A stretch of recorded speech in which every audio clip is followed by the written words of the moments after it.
بسم اللہ الرحمن الرحیم۔ السلام علیکم۔ زمانہ قدیم میں شہر بصرہ کا ایک عادل، نیک مزاج اور غریب پرور بادشاہ تھا۔ دنیا کی سبھی نعمتیں اس کو حاصل تھیں، دولت، ثروت، عزت، حکومت، لیکن اولاد کوئی نہ تھی۔ اسی وجہ سے اکثر دل شکستہ اور مایوس رہا کرتا تھا۔ اس نے بڑی تدبیریں کی لیکن مفید نتیجہ نہیں نکلا۔ آخر درویشوں اور فقراء سے رجوع کیا، ایک مدت تک ان کی خدمت کرتا رہا۔ آخر اس کی التجا قبول ہو گئی اور ایک نہایت حسین و جمیل لڑکا پیدا ہوا۔ باپ نے اس کا نام زین الصنم رکھا۔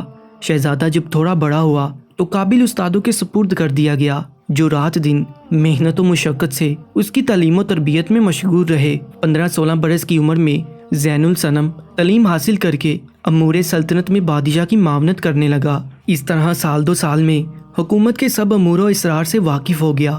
بادشاہ نے اپنی طبعی عمر پوری کر کے وفات پائی اور عنان حکومت زین الصنم کے ہاتھ آئی، اور تعلیم یافتہ ہونے کے باوجود شہزادہ عیش میں مشغول ہو گیا۔ ملکی نظام بگڑنے لگا اور بہت سے حاکم خودسر ہو گئے۔ رایا نااہل حاکموں کے ہاتھوں نالا رہنے لگی، خزانہ خالی ہو گیا۔ اسی زمانہ میں شہزادے نے خواب میں ایک بزرگ کو دیکھا کہ وہ فرماتے ہیں کہ بیٹا، یہ کیا کر رہے ہو؟ تمہاری تو سلطنت تباہ و برباد ہو رہی ہے۔ تمام کاروبار بیکار اور خوشامد کرنے والوں کے ہاتھوں میں ہے۔ ہوش میں آؤ اور اپنے کام کو سنبھالو، اور جب نظم و ضبط درست ہو جائے تو پھر قاہرہ دارالحکومت میں جاؤ، تمہیں بہت فائدہ ہوگا۔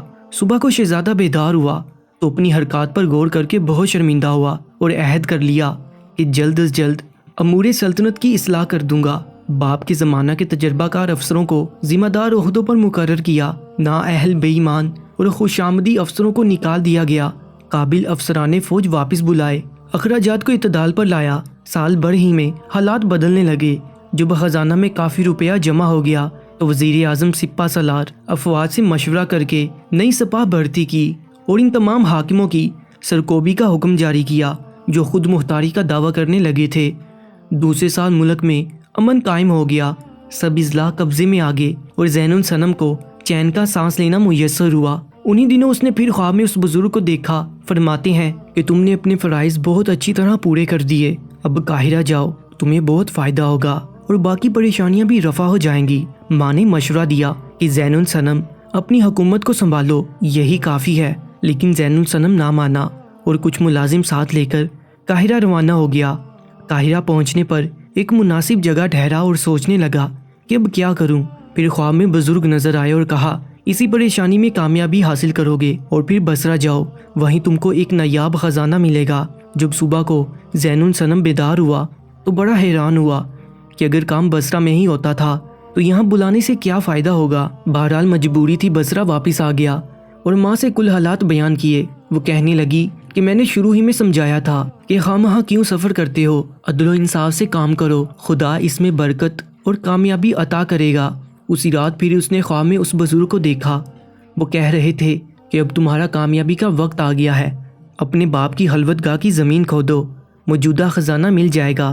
صبح اٹھ کر زین الصنم نے اپنی ماں سے خواب بیان کیا۔ وہ کہنے لگی کہ تم اس خیال کو چھوڑو، نامعلوم کون تم کو بہکاتا ہے۔ لیکن زین الصنم کہنے لگا کہ اماں، اس میں کوئی زیادہ محنت اور وقت بھی نہیں ہے، تجربہ ضرور کرنا چاہیے۔ چنانچہ اس نے خود ہی زمین کھودنی شروع کی۔ دور تک کھودنے کے باوجود جب کچھ آثار نظر نہ آئے تو اس کے دل میں خیال پیدا ہوا کہ یہ میرے ہی روزانہ تخیل کا نتیجہ تو نہیں ہے، اور قریب تھا کہ وہ کام بند کر دے۔ پھر خیال آیا کہ تھوڑی کھدائی اور کر کے دیکھنا چاہیے۔ چنانچہ مستقل مزاجی سے پھر کوشش میں مصروف ہو گیا۔ جب 2 گز کے قریب زمین کھد چکی تو ایک لمبا پتھر نظر آیا۔ زین الصنم نے نئے ولولے سے پھر کھدائی شروع کر دی۔ تھوڑی دیر بعد دروازے کے آثار نظر آنے لگے۔ کچھ اور مٹی ہٹی تو ایک دروازہ نمودار ہو گیا۔ شہزادے نے اس کو کھولا تو ایک تہہ خانہ نظر آیا۔ اس نے اپنی ماں کو بلا کر دکھایا تو وہ بھی متعجب ہوئی۔ دونوں شمع لے کر اندر گئے تو بڑے بڑے مٹکے رکھے ہوئے نظر آئے۔ جب ان کو کھول کر دیکھا تو تمام کے تمام اشرفیوں سے بڑے ہوئے تھے۔ زین الصنم اور اس کی والدہ لاتعداد دولت دے کر بہت مسرور ہوئے۔ جب کل مٹکوں کو گنا تو 1 کم 20 تھے، اور ان کے اندر مجموعی دولت ساری سلطنت کی قیمت سے بھی زیادہ تھی۔ پھر اس تہہ خانے کے کمرے سے باہر نکلے تو برآمدے میں ایک خم نظر آیا۔ اس کو کھولا تو اس میں سے ایک سونے کی کنجی ملی، لیکن ایسی کوئی چیز نظر نہ آئی جو اسے کھولی جاتی۔ دونوں پھر اندر آئے اور کمرے کی ایک ایک دیوار کا جائزہ لیا۔ آخر میں ایک دیوار میں دروازے کا نشان دیکھ کر اسے کنجی کی مدد سے کھولا تو ایک وسیع میدان میں داخل ہوئے۔ وہاں ایک بڑا تخت تھا جس میں 9 پائے نصب تھے۔ پائے خالی سونے کے تھے اور ہر پائے پر ایک الماس کی تصویر قائم تھی، اور تمام میدان ان الماسوں کی روشنی سے جگمگا رہا تھا۔ صرف ایک پایا خالی تھا۔ ماں اور بیٹا ایسا لاجواب تخت دیکھ کر نقش خیرت بن گئے۔ قریب جا کر دیکھا تو خالی پائے پر یہ عبارت لکھی ہوئی تھی: 8 الماس کی تصویریں جن کی قیمت کا کوئی اندازہ ہی نہیں کیا جا سکتا، بڑی محنت سے حاصل ہوئی ہیں۔ 9ویں تصویر بھی اگر تم حاصل کرنا چاہو تو قاہرہ جا کر میرے غلام مبارک کو تلاش کرو، وہ وہاں کا مشہور تاجر ہے، اور اس سے کہو کہ میں 9ویں تصویر لینے آیا ہوں۔ زین الصنم وہاں سے اچھی طرح دیکھ بھال کر کے واپس آیا اور ماں سے اجازت لے کر قاہرہ روانہ ہو گیا، اور قاہرہ پہنچ کر اس نے سوداگروں سے دریافت کیا کہ مبارک سوداگر کون ہے۔ یہ سن کر ان لوگوں نے بتایا کہ یہاں کا ایک مشہور آدمی ہے اور وہ فلاں جگہ رہتا ہے۔ یہ پتہ لگا کر زین الصنم اس کے مکان پر پہنچا اور اطلاع کرائی کہ ایک شخص ملنے آیا ہے۔ مبارک نے اس کو اندر بلایا اور پوچھا کہ فرمائیے میں کیا خدمت کر سکتا ہوں۔ زین الصنم نے اپنے والد کا نام بتایا اور کہا کہ میں ان کا لڑکا ہوں اور ایک کام کے لیے آیا ہوں۔ مبارک نے کہا کہ میں بصرہ سے آیا ہوں، لیکن اس وقت تو شاہ بصرہ کی کوئی اولاد نہ تھی اور بظاہر کوئی امید بھی نظر نہیں آتی تھی۔ زین الصنم نے کہا کہ اگر آپ کو میری شخصیت پر شک ہے تو میں آپ کے اطمینان کے لیے یہ بتا سکتا ہوں کہ میں 9 پایوں کے تحت کو دیکھ آیا ہوں اور 8 تصویریں بھی وہاں موجود ہیں۔ 9ویں پائے پر یہ ہدایت ہے کہ قاہرہ میں مبارک سے ملو اور اسے کہو کہ 9ویں تصویر لینا چاہتا ہوں۔ یہ سنتے ہی مبارک ہاتھ باندھ کر کھڑا ہو گیا اور کہنے لگا کہ بے شک آپ میرے آقا زاد ہیں اور میں آپ کا غلام ہوں، چند دیر آرام فرمائیے، تھکانے سفر رفع ہو جائے گی تو میں آپ کو شاہ جنات کے پاس لے جاؤں گا، آگے آپ کی قسمت۔ پھر اس نے بہت عزت و احترام سے زین الصنم کو ایک عالی شان مکان میں ٹھہرایا اور ہر قسم کا سامان راحت فراہم کر دیا۔ جب 2-3 روز میں شہزادہ اچھی طرح آرام کر چکا تو ایک روز مبارک نے قاہرہ کے بڑے بڑے سوداگروں کو اپنے یہاں مدعو کیا۔ کھانے سے پہلے شہزادے کو صدر مقام پہ بٹھایا اور خود ہاتھ باندھ کر سامنے کھڑا ہو گیا۔ اس کے بعد حاضرین مجلس سے مخاطب ہو کر کہا کہ یہ نوجوان میرے آقا شاہ بصرہ کا نور نظر ہے، ان کا وصال ہو گیا، اب یہی میرے آقا کی جانشین ہے، میں ان کا زر خرید غلام ہوں اور اب بطور وراثت شہزادے کا غلام ہوں۔ آپ سب حضرات کو اس لیے تکلیف دی ہے تاکہ اپنے آقا زاد سے تعارف کرا دوں۔ یہ سن کر سب لوگ بہت معتجب ہوئے۔ اس کے بعد زین الصنم کھڑا ہوا اور کہنے لگا کہ میں آپ لوگوں کی موجودگی میں یہ اعلان کرتا ہوں کہ اس کام کو پورا کرنے کے بعد جو مبارک سے متعلق ہے یہ آزاد ہوں گے اور میں اپنے حق کے ملکیت سے دستبردار ہو جاؤں گا، اور یہ تمام اسباب جو میرا حق ہے مبارک کو بخشتا ہوں۔ مبارک نے شہزادے کا شکریہ ادا کیا، پھر دسترخوان بچھایا اور سب نے کھانا کھایا۔ دوسرے روز مبارک زین الصنم کو لے کر ایک سمت روانہ ہوا۔ کچھ مسافت طے کر کے ملازموں کو چھوڑ دیا، صرف دونوں آگے بڑھے۔ راستہ میں مبارک نے زین الصنم کو سمجھایا کہ کچھ عجیب و غریب چیزیں دیکھنے میں آئیں گی، دل کو مضبوط رکھیے گا اور قطعاً خوفزدہ نہیں ہونا۔ پھر دونوں ایک دریا کے کنارے پہنچے۔ مبارک نے کہا کہ تھوڑی دیر میں ایک خوبصورت کشتی اور نہایت ہیبت ناک ملاح آئے گا، آپ اس کو دیکھ کر پریشان نہیں ہونا، بلا تکلف میرے ساتھ کشتی میں سوار ہو جانا، لیکن ملاح سے گفتگو نہ کرنا ورنہ کشتی غرق ہو جائے گی۔ پھر اس نے کچھ پڑھا، اتنے میں سامنے ایک بہت خوبصورت کشتی جو عود و سندل کی بنی ہوئی تھی، جس کو ایک عجیب اور خوفناک صورت کا ملاح چلا رہا تھا، آئی۔ دونوں خاموشی سے اس کشتی میں سوار ہو گئے اور کشتی چل دی۔ تھوڑی دیر میں کشتی نے دوسرے کنارے پر پہنچا دیا۔ دونوں اتر کر کشتی پر پہنچے اور کشتی دفعتاً غائب ہو گئی۔ زین الصنم نے دیکھا کہ بڑا ہی خوبصورت جزیرہ ہے، ہر طرف سرسبز شادابی کی علامت نظر آتی ہے۔ مبارک نے کہا کہ روئے زمین پر اتنا خوبصورت کوئی دوسرا جزیرہ نہیں ہے، یہ شاہ جنات کی رہائش گاہ ہے۔ چند قدم آگے بڑھے تو ایک قلعہ نظر آیا جس کے چاروں طرف پانی سے بڑی ہوئی بڑی خوبصورت خندق تھی، ارد گرد بڑے بڑے تناور درخت تھے جن کے سائے میں ایک قلعہ تھا جو حقیقتاً پریوں کی آرام گاہ معلوم ہوتی تھی۔ قلعہ کے سامنے خندق پر ایک نہایت خوبصورت جواہرات سے مرسے عود و سندل کی لکڑی کا بنا ہوا پل تھا جن پر جنوں کا پہرا تھا۔ مبارک یہیں ٹھہر گیا اور کہنے لگا اس کے آگے بڑھنا موت کو دعوت دینا ہے۔ پھر اس نے 4 تویز نکالے، 2 خود رکھے اور 2 شہزادے کو دے کر کہا ان کو پہن لو، اس کے بعد کوئی خطرہ نہیں رہے گا۔ اب میں شاہ جنات کو بلانے کے لیے اسم پڑھتا ہوں، اس کی آمد سے پہلے کڑک و گرج، اندھیرا اور زلزلہ محسوس ہوگا، لیکن خوفزدہ نہ ہونا، اس کے بعد شاہ جنات آئے گا، اگر مسکراتا ہوا آئے تو سمجھنا مہربان ہے، تم سے مل کر اس کو مسرت ہوگی، اور اگر کسی خیبت ناک شکل میں آئے تو یہ غصہ کی علامت ہے۔ اس وقت عرض مطلب کرنا، بلکہ سلام کے بعد اتنا کہہ دینا کہ میرے والد کا انتقال ہو گیا اور اب میں آپ کی شفقت کی امید لے کر آیا ہوں۔ اگر وہ خوش ہو تو عرض کرنا میں مہربانی کا طالب ہو کر آیا ہوں جو آپ میرے والد پر کیا کرتے تھے۔ یہ سب کچھ زین الصنم کو سمجھا کر مبارک نے اسم پڑھنا شروع کیا۔ ایک دم زلزلہ آ گیا اور چاروں طرف اندھیرا چھا گیا، تڑک سے جی دہلا جاتا تھا۔ تھوڑی دیر کے بعد مطلع صاف ہو گیا اور ایک نہایت خوبصورت جوان مسکراتا ہوا ان کی طرف آیا۔ زین الصنم نے نہایت ادب و احترام سے جھک کر سلام کیا اور دستہ بدستہ کھڑا ہو گیا۔ شاہ جنات نے مسکرا کر زین الصنم کی طرف دیکھا اور کہنے لگا، عزیز لڑکے، جس طرح مجھے تمہارے والد سے محبت تھی اس طرح میں تم کو بھی چاہتا ہوں، بلکہ دوست کا لڑکا ہونے کی حیثیت میں تم میرے بھی بچے ہو۔ تمہارے والد جب میرے پاس آتے تھے وہ جو تحفہ لایا کرتے تھے میں ان کو اس کے بدلے تصویر دیا کرتا تھا۔ 8 تصویریں وہ لے چکے تھے کہ حکم قضا آ گیا اور ان کا انتقال ہو گیا۔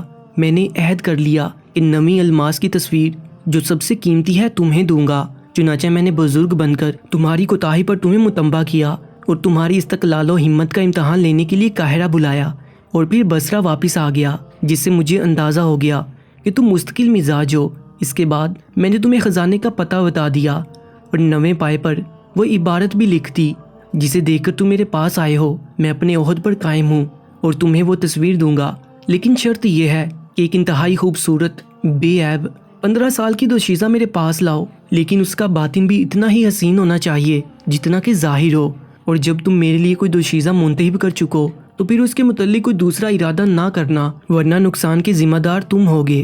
زین الصنم نے سرخم تسلیم کر لیا اور کہا کہ تکمیل ارشاد کروں گا، لیکن یہ فرمائیے کہ اس کے باطن کو میں کیسے دریافت کروں گا؟ شاہ جنات نے ایک آئینہ دیا اور کہا کہ جب اس کی صورت اس میں دیکھو گے تو کل اندرونی حالات معلوم ہو جائیں گے۔ اس کے بعد اس نے ان دونوں کو رخصت کر دیا۔ جس وقت یہ دریا کے کنارے آئی تو وہی کشتی آئی اور دونوں کو دوسری طرف اتار کر غائب ہو گئی۔ مبارک اور زین الصنم اپنے مکان پر واپس آئے اور لڑکی کی تلاش شروع کی۔ بہت سی لڑکیاں دیکھیں جو اپنے حسن و جمال کی نظر رکھتی تھیں، لیکن جب شیشہ میں دیکھا تو کسی کا دامن پاک نظر نہ آتا۔ مجبور ہو کر دونوں حسن مرضی حسینہ کی تلاش میں شہر بشہر پھرتے ہوئے بغداد پہنچے اور ایک عالیشان مکان کرائے پر لے کر رہنا شروع کیا۔ غربا اور یتیموں کی خبر گیری، فقیروں اور درویشوں کی تواضع کرتے ہوئے مہینے گزر گئے۔ آخر تمام بغداد میں زین الصنم کی سخاوت اور ریاضت کا شہرہ ہو گیا۔ بڑے نامی گرامی امراء اور رؤساء سے میل ملاقات ہو گیا۔ اسی دوران میں اس نے امیر گھرانوں کی لڑکیوں کو بھی دیکھا جو بہت نازک اندام تھی، لیکن جب آئینہ سامنے آیا تو معلوم ہوا کہ کسی کا دامن صاف و شفاف نہیں ہے۔ زین الصنم مایوس ہو کر واپس چلا گیا کہ اتفاقاً اسی زمانے میں اس نے وزیر اعظم بغداد کی لڑکی کی تعریف سنی۔ بڑی مشکلات جھیل کر اس کو دیکھا، واقعی وہ اپنا جواب نہ رکھتی تھی۔ اس کا حسن و جمال دیکھ کر زین الصنم دل سے ہاتھ دھو بیٹھا۔ اس کے بعد آئینہ سیرت نما سے امتحان لیا تو معلوم ہوا کہ اس کی سیرت بھی اتنی ہی پاک ہے جتنی ایک معصوم بچے کی۔ چنانچہ زین الصنم نے پیغام شادی بھیجا جو منظور ہو گیا اور چند ہی روز بعد نکاح کر دیا گیا۔ نکاح کے بعد مبارک نے کہا کہ بس اب یہاں سے چلیے، اس کو شاہ جنات کی خدمت میں پیش کر دیجیے تاکہ وعدہ جو کیا ہے پورا ہو جائے۔ زین الصنم نے کہا کہ مبارک، اس پر تو میں جان دینے لگا ہوں، کس طرح اس کو شاہ جنات کے حوالے کر دوں۔ ایسی پارسا نیک اور حسین بیوی پھر مجھے کہاں سے ملے گی؟ مبارک نے کہا، آپ بھی غضب کرتے ہیں، کیا شاہ جنات نے تمہیں نہ کہہ دیا تھا کہ جو لڑکی میرے لیے منتخب کر لو اس میں کوئی خیانت نہ کرنا ورنہ نقصان اٹھاؤ گے؟ کیا آپ اپنی جان سے بیزار ہیں جو ایسا ارادہ رکھتے ہیں؟ بڑی مشکل سے شہزادہ راہ راست پر آیا، پھر سب قاہرہ کی طرف روانہ ہوئے۔ مبارک نے ایسا انتظام کیا کہ راستہ بھر زین الصنم کو دلہن کے پاس جانے نہ دیا اور وزیر زادی کو بھی مختلف بہانوں سے مطمئن کرتا رہا۔ آخر یہ لوگ قاہرہ پہنچے اور نئی دلہن کو لے جا کر شاہ جنات کے سامنے پیش کیا۔ وہ بہت خوش ہوا اور کہنے لگا، بے شک یہ لڑکی میری حسب منشا ہے، اب تم بصرہ واپس چلے جاؤ، نئی تصویر تمہیں وہاں مل جائے گی۔ زین الصنم اور مبارک واپس آئے۔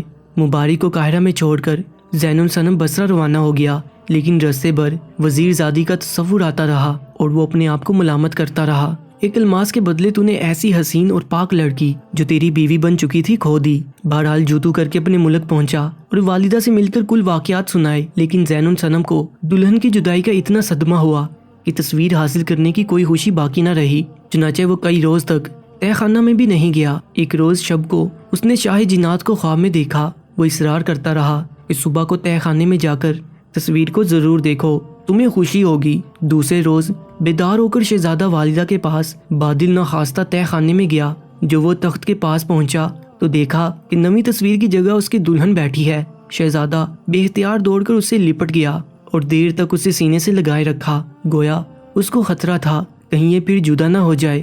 ابھی شہزادہ وزیر زادی سے معذرت بھی نہ کر پایا تھا کہ اسی تہہ خانے میں زلزلہ آ گیا۔ پھر زمین چھک ہوئی اور شاہ جنات مسکراتے ہوئے آیا۔ پھر شہزادے کے سر پہ ہاتھ پھیر کر پیار کیا۔ اس کے بعد کہنے لگا کہ مجھے معلوم تھا کہ تم اپنی دلہن پر عاشق ہو گئے ہو، لیکن اس سلسلہ میں نے خود ہی غلط فہمی میں مبتلا رکھا تاکہ مزید امتحان کر لوں۔ پھر تم کسی وقت غیر مستقل مزاجی کا شکار تو نہ ہو جاؤ گے، اور اس پاک باطن لڑکی کی تلاش میں نے اپنے لیے کرائی ہی نہیں، بلکہ میں چاہتا تھا کہ تمہیں ایسی دلہن ملے جو ہمہ صفت ہو، اور خدا کا شکر ہے کہ میں اس میں کامیاب ہو گیا اور اپنے مرحوم دوست کے حق دوستی سے عہدے بڑا ہو گیا۔ تمہاری دلہن تمہیں مبارک ہو۔ مجھے امید ہے تم اس پارسا لڑکی کے ساتھ ہمیشہ خوش و خرم زندگی بسر کرو گے۔ اس کے بعد نویں الماس کی تصویر زین الصنم کو دے کر کہا کہ یہ لو، میں اپنا دوسرا وعدہ بھی پورا کرتا ہوں، اب میں جاتا ہوں، خدا تمہیں برکت دے۔ اگر کسی وقت میری مدد کی ضرورت ہوئی تو میں ضرور آؤں گا اور میں تمہارے حالات سے باخبر رہوں گا۔ اس کے بعد شاہ جنات غائب ہو گیا۔ زین الصنم اپنی نیک اور پارسا دلہن کو لے کر باہر آیا اور اسی وقت جشن شاہانہ منانے کا حکم دیا گیا۔ وزیر زادی ملکہ بصرہ کے لقب سے مشہور ہوئی اور سب امن و سکون سے رہنے سہنے لگے۔ پیارے دوستو، ایسی ہی دلچسپ اور سبق آموز کہانیوں کے لیے Urdu story time YouTube channel کو سبسکرائب کر لیجیے گا۔ اپنا بہت زیادہ خیال رکھیں۔ انشاءاللہ ملتے ہیں ایک اور سبق آموز کہانی کے ساتھ۔ مجھے دیجیے اجازت۔ اللہ نگہبان۔